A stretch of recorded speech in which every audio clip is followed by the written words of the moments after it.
Bom, e agora não vai ser mais começo de aula teoria, final de aula prática. Agora são duas aulas diferentes, então eu vou escrever parte um, parte 2. Essa é a parte 2.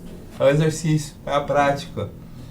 É você ficar fazendo continha até você entender o que está acontecendo ali. E a gente vai fazer, claro, dois exercícios da FUVEST hoje. Um de 2017, o outro de 2018. Eu procurei em 2019 e 2020, talvez eu não tenha procurado direito, mas eu não achei exercício sobre entalpia. Eu fiquei pensando, pô, o negócio costuma cair bastante. Não caiu faz 2 anos. Sim. Tem mais chance de cair esse ano, hein? Enfim, vamos pro exercício. Sob certas condições, tanto o gás flúor quanto o gás cloro podem reagir com o hidrogênio gasoso, formando, respectivamente, os haletos de hidrogênio HF e HCl. Gasosos.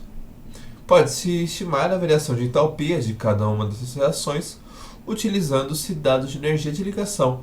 A tabela apresenta os valores de energia de ligação dos reagentes e produtos dessa reação a 25 graus Celsius e uma atmosfera. Com base nesses dados, o estudante calculou a variação de entalpia ΔH de cada uma das reações e concluiu corretamente que, nas condições empregadas... Bom, para começar o exercício, eu primeiro vou escrever a equação e balancear ela. Aqui é bem óbvio que é 2HF. É só eu pegar desse 2, multiplicar para lá e o 1 multiplicar no F2, que eu já estou com toda ela balanceada. Enfim. E aí, eu vou olhar para isso aqui. Isso são as energias que eu preciso para quebrar ou formar uma ligação. Só que assim, quando eu quero quebrar uma ligação, o que eu tenho que fazer é dar energia suficiente para essa ligação para que essas moléculas elas fiquem, digamos assim, suave sem estar ligadas. Então, óbvio que esse valor aqui, 435, vai ser positivo, porque eu vou estar colocando essa energia no H2 para ele quebrar essa ligação. E o mesmo serve para o F2. Ele tem uma ligação aqui e eu vou dar, como está escrito aqui, 160 kJ a cada mol para quebrar essas ligações. E aí na hora que ele for formar os ácidos fluorídricos, eu vou ter duas vezes o 570. Mas aí é mais ou menos. Então, quando você quer formar ligações, como separados eles estão instáveis, a tendência é que eles se juntem. E aí quando eles se juntam, eles liberam essa energia. Como eu disse, se você quer quebrar e você põe energia para quebrar ligações, para você formar ligações, você perde energia. Perde não, a molécula perde energia. Então vai ser menos 2000, duas vezes 570. Isso aqui vai dar 595 mais 595. Isso aqui vai dar menos 1140. Isso vai ser o ΔH da minha reação. O ΔH dele vai ser igual a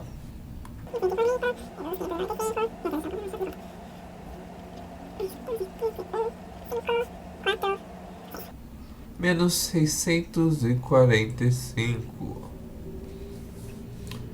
E eu vou fazer a mesma coisa para o HCl. A mesma coisa, né? H2 mais Cl2. Isso dá 2HCl. Isso vão ser mais 435 para quebrar do H2. Mais 245 para quebrar o do Cl2. Isso já dá um total de 680. Mais 680, claro. E formando HCl, essa parte é negativa. São 2 HCl, então menos 2 vezes 430. Isso dá 860. ΔH, então, vai ser igual a 680 menos 860. Isso vai dar menos 180. Lógico, lembrando sempre das unidades.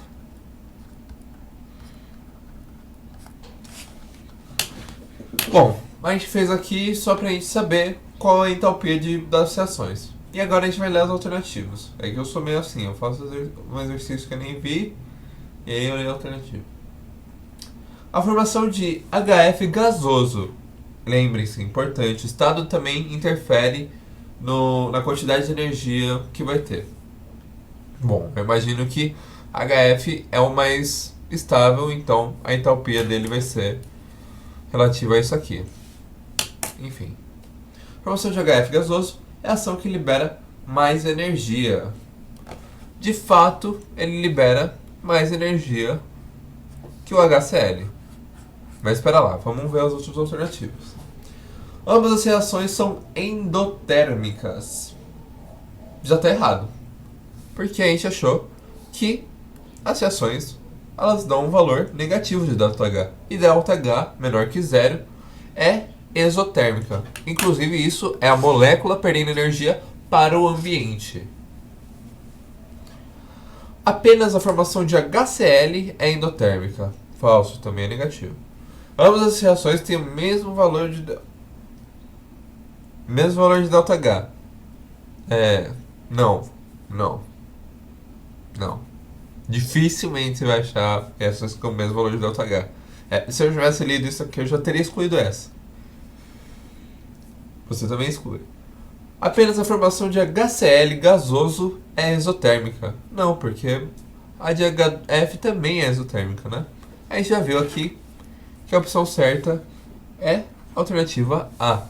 Depois eu explico melhor essas coisas sobre a energia da ligação, mas é só pra gente analisar o exercício, que na verdade já dava pra ter só excluído isso e já era. Mas enfim. Próximo exercício. A energia liberada na combustão do etanol de cana-de-açúcar pode ser considerada advinda de energia solar, uma vez que a primeira etapa para a produção do etanol é a fotossíntese.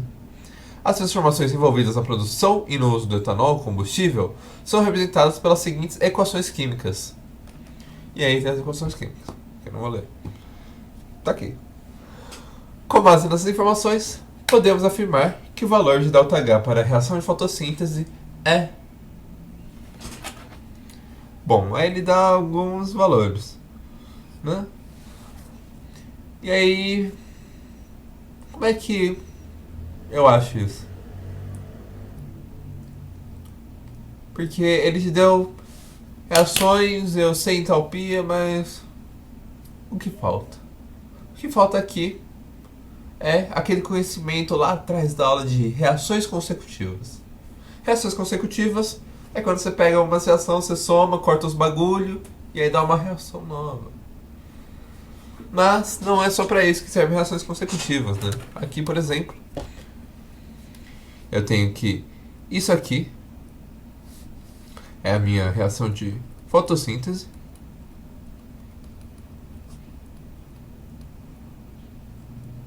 Eu posso separar aqui, ó.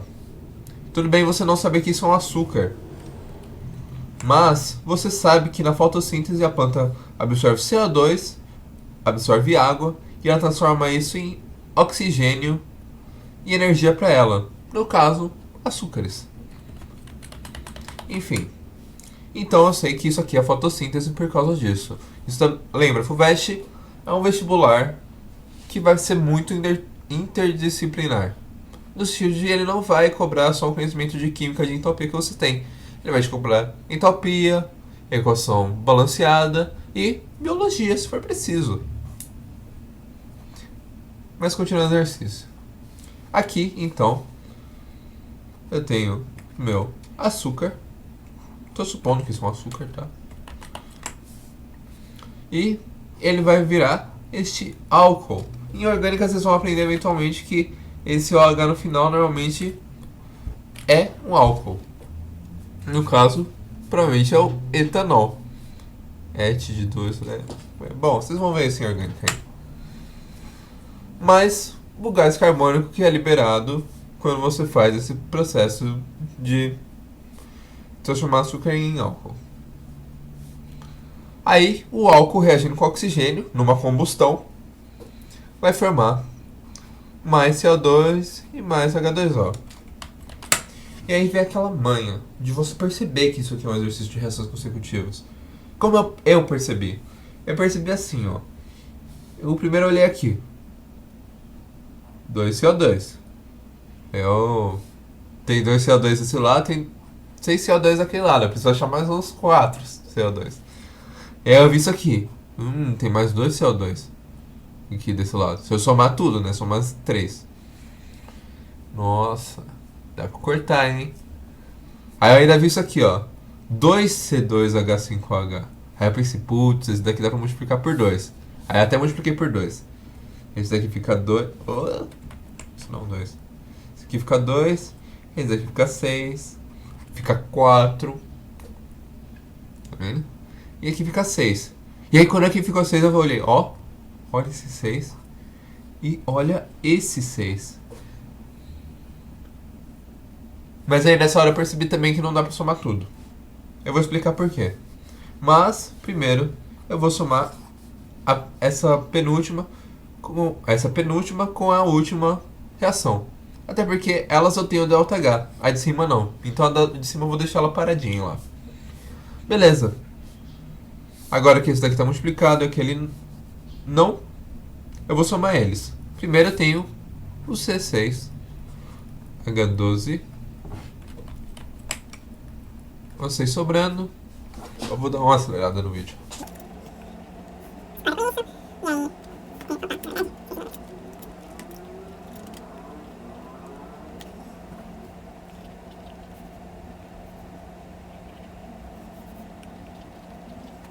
E bom, consegui a minha equação final. Mas, mais uma coisa. Eu só somei elas. Só juntei as duas.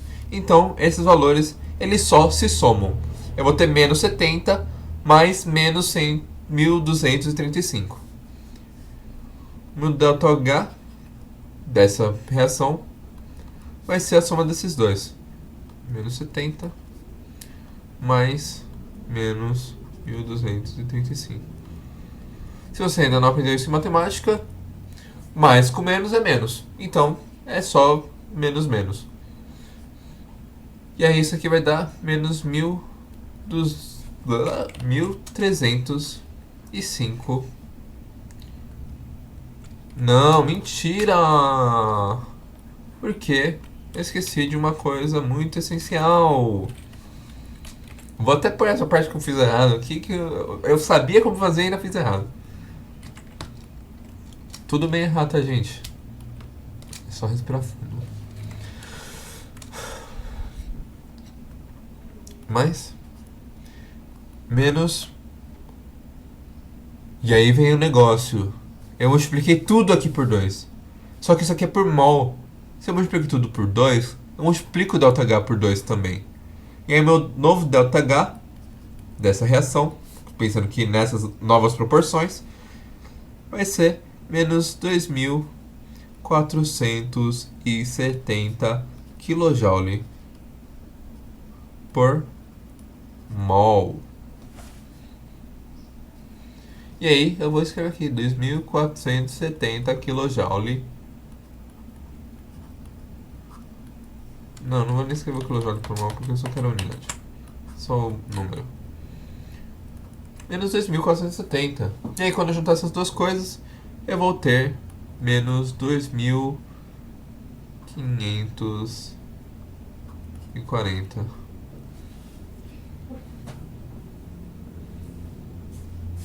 E aí, às vezes você é muito apressado, você viu, menos 2.540. Aí você olhou aqui e falou, putz, menos 2.540.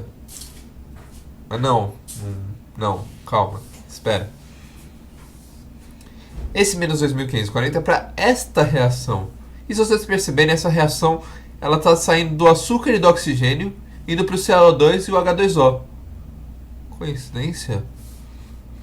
aqui na fotossíntese é a mesma reação da fotossíntese, só que ao contrário. A reação da fotossíntese é o 6CO2 mais 6H2O vindo primeiro e depois formando o nosso açúcar e oxigênio.